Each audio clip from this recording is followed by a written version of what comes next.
केला बेचने वाली चुड़ैल। एक बार की बात है, जादूपुर नाम के एक गांव में करतब दिखाती एक औरत एक रेड्डी के लिए गांव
पता चलता है क्या कि मेरी उम्र 55 की है। अरे पर ऐसे ठंड के मौसम में कोई केला क्यों खाएगा? ये ऐसे वैसे केले नहीं है साहब, ये शरीर में गर्मी देते हैं, ठंड को दूर भगाए, जो भी रोहिणा के केले खाए। पापा, अगर मुझे केले नहीं मिले तो मैं घर नहीं जाऊंगी। तभी उसके पापा कहते हैं कि बेटा, केले ठंड में कभी गर्मी नहीं देते। ये सब कहने की बातें हैं, सामान बेचने का तरीका है इनका। पर पिंकी नहीं मानती। मैं केले खाऊंगी। पिंकी की जिद के आगे नथु हार जाता है और उसे केले खरीद कर दे देता है। पिंकी खुश होकर केले घर ले आकर खाती है। अब मैं भी करतब करूंगी, कितना मजा आएगा। जादुई केले। पिंकी पहला केला खत्म भी नहीं करती कि वो बेहोश हो जाती है। दूसरे केले से एक काला धुआं आता है और रोहना चुड़ैल बनकर बाहर निकल आती है। मेरे भूतिया केले बच्चे न खाए, ऐसा हो ही नहीं सकता। जादूपुर वालों,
है और पहला अकेला केला आधा खत्म भी नहीं करता कि चुड़ैल उसके सामने आ जाती है। मेरे साथ चलने का समय आ गया है रोली। ये तो बस शुरुआत है। इस गांव के सारे बच्चे धीरे धीरे मेरे कब्जे में होंगे।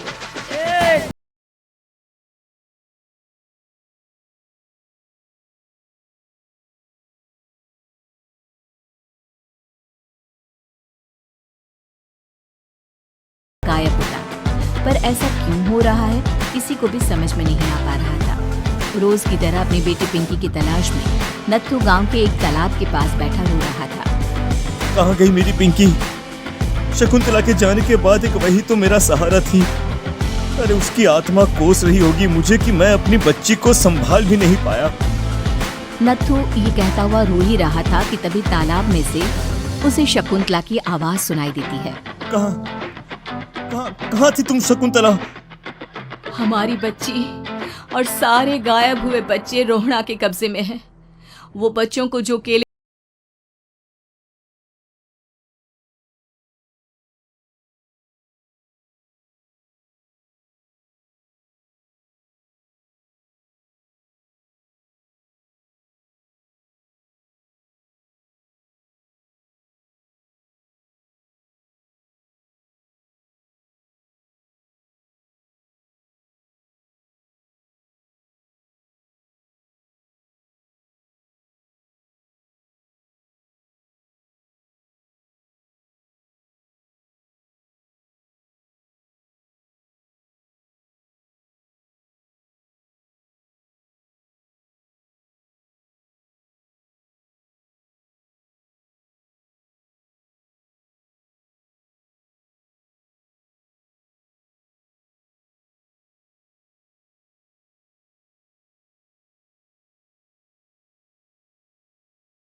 यही गांव में रहने वाली एक औरत थी।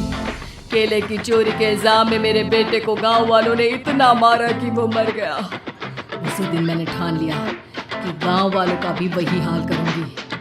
कुछ दिन बाद